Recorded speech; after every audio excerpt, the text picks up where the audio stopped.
كان مع الشيخ سلامة عبد القوي من يومين على قناة مكملين، اخد رأيه في المسألة ونرجع نكمل حلقتنا. لأول مرة أقولها صراحة واضحة مدوية، ما قاله عبد الفتاح السيسي مقولة قوله هذه هي مقولة كفر يدعى إلى تجديد عقيدته وإلى الاعتذار عما قال، وإذا لم يفعل فهو كافر مرتد لأنه تطاول على المقدس في ديننا وهو كتاب الله وسنة النبي صلى الله عليه وسلم، واتهم المسلمين عبر تاريخهم الطويل، تاريخ الناصع بالبياض بفضل الله سبحانه وتعالى، يتهمهم بأنهم أمة تسيء إلى الآخرين وتدعو هنقتل الناس كلها. ده كلام الشيخ سلامة عبد القوي، هو من علماء الأزهر وكان مستشار إلى الآن، مستشار وزير الأوقاف الشرعي الدكتور طلعت عفيفي. معانا اتصال من هدى من اسكندرية. السلام عليكم. عليكم السلام أستاذ هدى، أهلا بيك. مساء الخير. بداية بس أوجه كلامي اللي هم مؤيدين السفاح المفوضين.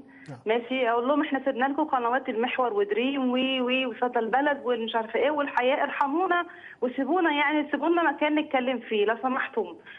سبحان الله، يقدم قومه يوم القيامة فأوردهم النار وبئس الورد المنقود. انتوا فوضتوه في الدم ومعاه لحد آخر لحظة في حياتكم، إليه يا رب يحشركم معاه يا رب، اللهم امين. كل من رضي عن فعله عن السفاح القاتل اللي سفك دم المسلمين وتورط في دم الناس في ليبيا وفي فلسطين وحاصر غزه المحاصره اساسا، حسبنا الله ونعم الوكيل فيهم كلهم، حسبنا الله ونعم الوكيل فيهم. اما بالنسبه للسيسي فهو باجماع العلماء هو ارتد عن دينه، ده اذا كان مسلم من ابن اليهوديه.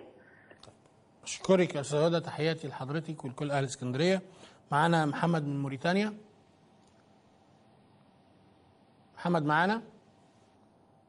طيب فقدنا الاتصال، انا بعتذر لمحمد لو كان بقى معانا فتره طويله. بيان من علماء ضد الانقلاب بيطالب السيسي ان هو يعيد تجديد عقيدته بعد اللي قاله. خلينا نسال ابو عمر من السعوديه عن رايه في تصريحات السيسي. ابو عمر اهلا بيك. ابو عمر يا ريت توطي صوت التلفزيون بعد اذنك. السلام عليكم، ازيك يا استاذ احمد؟ عليكم السلام ابو عمر، اهلا بيك. حاضر ماشي. اتفضل. انا هقول كلمتين يا استاذ احمد. اتفضل. اول كلمه لمحمد حسان ويعقوب والحويني والعدوي وكل الشيوخ دول. السيسي لو ضحك على اهل 30 يونيو انتوا ضحكتوا على الامه المصريه كلها. يا ريت حد يوصل لهم الرساله دي. لو السيسي ضحك على اهل 30 يونيو انتوا ضحكتوا على الامه كلها، وحسبنا الله ونعم الوكيل فيكم. الكلمه الثانيه، السيسي كافر مرتد بقول الله تعالى. اول مره قال على اسرائيل بنخاف على امن اسرائيل، ومن يتولهم منكم فهو منهم، ولن ترضى عنك اليهود ولا النصارى حتى تتبع ملتهم. ثاني حاجه يقول الجهاد كارثه عالميه، ربنا احل الجهاد ضد الظلم وضد الكفر وضد اهل العلمانيه، هو بيقول الجهاد كارثه عالميه. ثالث حاجه التصريحات الكارثيه اللي بتؤدي للمسلمين في جميع انحاء العالم في خطر، في السويد في كل مكان في العالم. ده جاهل، ده خطير على الامه، ده عدو للامه الاسلاميه كلها، وان شاء الله سينتقم منه الله شر انتقام في الدنيا قبل الاخره، ولن يتركه الشعب المصري. اشكرك يا ابو عمر، تحياتي ليك ولكل الجاليه المصريه في السعوديه.